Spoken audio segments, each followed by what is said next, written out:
Olá, meus amigos.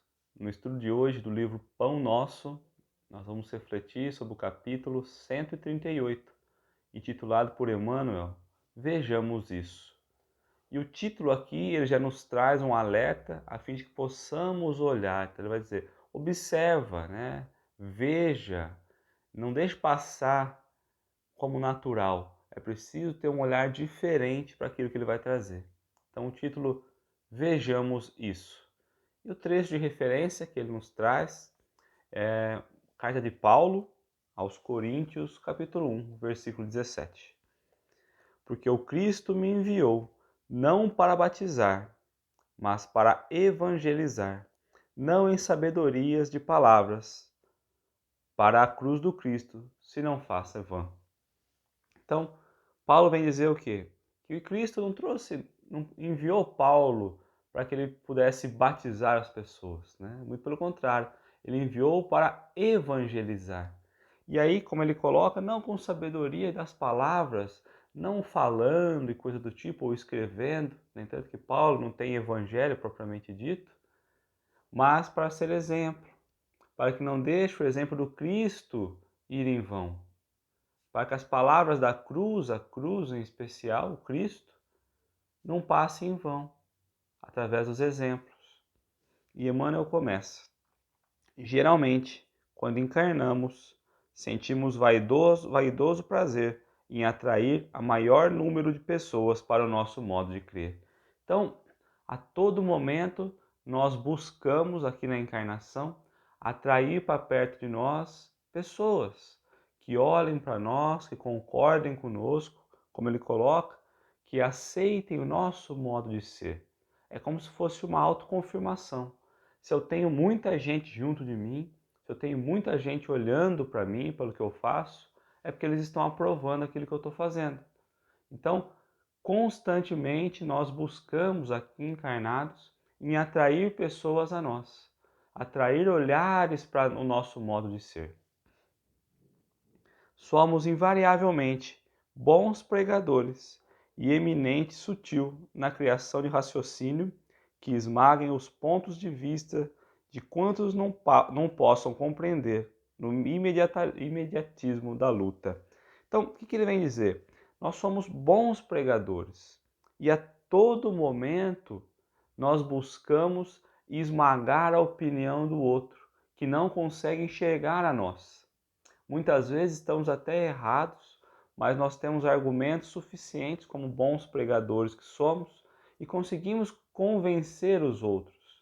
E aqueles que nós não convencemos, nós esmagamos através dos conceitos que nós interpretamos. Como ele coloca, aqueles que não podem compreender no imediatismo, ou seja, agora a pessoa não consegue compreender ainda, eu quero empurrar, eu quero forçar esse conhecimento. De qualquer maneira, ela vai ter que aceitar isso, mesmo que não seja raciocinando. Então, esses somos nós. Primeiro, nós queremos trazer para nós a maior quantidade de olhares, maior quantidade de pessoas que estão de acordo com o que nós pregamos, né? Com o que nós acreditamos. E depois, aqueles que ainda não aceitam, nós queremos forçar a aceitação.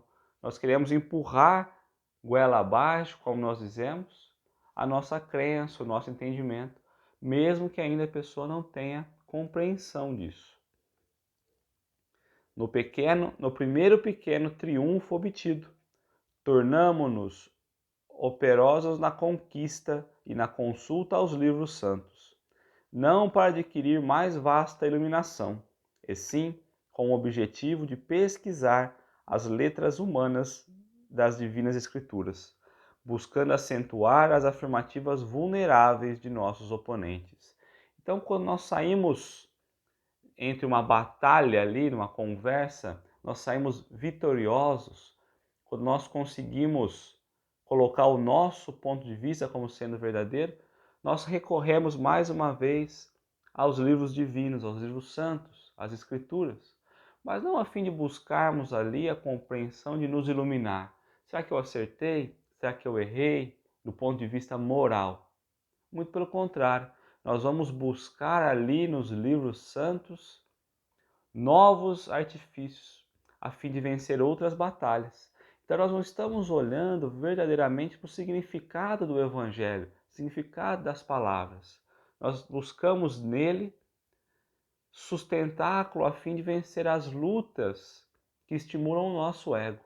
Não são as lutas internas, não são as lutas que nos fazem caminhar e avançar. Não são as letras que acendem o amor de Deus dentro de nós. Pelo contrário, nós mergulhamos nos livros para retirar dali aprendizado que nos faça ser superior ao outro. Se católicos romanos, insistimos pela observância de nossos amigos, a frequência da missa e dos sacramentos materializados. Se adeptos da Igreja Reformadora, exigimos o comparecimento geral ao culto externo. E se espíritas, buscamos multiplicar as sessões de intercâmbio com um plano invisível. E aqui ele vai trazer que, independente da religião, nós buscamos aquilo que se apresenta externamente. Ele traz como exemplo a Igreja Católica, que conta ali a parte exterior como sendo a missa. Quem vai na missa, quem não vai. A Igreja Reformadora, quais os cultos exteriores que tem praticado. E aí ele cai na doutrina espírita, que se multiplica nas reuniões mediúnicas. E esquecemos de buscar a essência. A todo momento buscamos um conhecimento intelectual extra e esquecemos que o simples, o gesto de amar, o gesto de ser, o gesto de servir é o que importa. Mergulhamos nós nessa infinidade, nesse oceano de conhecimento e esquecemos que o conhecimento verdadeiro é o que está interno, o que está dentro de nós. Semelhante esforço não deixa de ser louvável em algumas das características. Todavia, é imperioso recordar que o aprendiz do Evangelho, quando busca sinceramente compreender o Cristo, sente-se visceralmente renovado na conduta íntima. E aqui ele vai trazer que é importante buscar o conhecimento, mas não o conhecimento para batalharmos no campo intelectual. Pelo contrário, para acharmos dentro de nós um caminho que nos acenda a luz interior. E se somos discípulos verdadeiros, né, quando ele coloca aprendizes do Evangelho verdadeiros, nós já entendemos que o que importa é olhar para dentro, é o nosso interior. Não é o que está fora, é o que está dentro. São as condutas íntimas, não só nas ações, não só nas palavras, mas também nos pensamentos. Quais são os nossos planos daqui para frente? Como nós vamos olhar o nosso irmão? Como nós vamos agir com o nosso irmão? E não como nós vamos pregar, como nós vamos apresentar ao outro, exteriorizar aquilo que somos de fato. Será que conseguimos pegar o nosso íntimo e trazer para fora? Fazer envolver todos aqueles que estão conosco na nossa jornada, no nosso caminhar, na nossa estrada?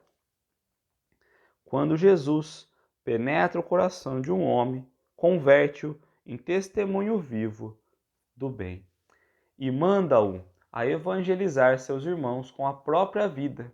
E quando um homem alcança Jesus, não se detém pura e simplesmente na estação das palavras brilhantes, mas vive de acordo com o Mestre, exemplificando o trabalho e o amor que iluminam a vida, a fim de que a glória da cruz se não faça vã. E aí nós vamos voltar ali ao título, né? Vejamos isso, o trecho que Paulo nos traz. Então, quando Cristo consegue atingir o coração verdadeiro, né, dos sentimentos verdadeiros do discípulo verdadeiro ali, fiel, o que ele vai entender é que não são as palavras ditas, mas são sim os exemplos. E quando Paulo traz essa fala e nos remete à cruz, porque Cristo poderia ter feito a ação e sair da cruz, mas o ato de ficar, a fé, a perseverança, é o que veio destacar o ensinamento da vida do Cristo aqui. Foi justamente por ele não ter cometido a ação que os ensinamentos ficaram. Então muitas vezes estamos preocupados em ser, em fazer, e a verdade não olhamos para dentro porque somos. E é isso que Paulo vem trazer. Somos filhos de Deus, carregando essa centelha divina. E é justamente esse ensinamento que nós devemos colocar à disposição do outro.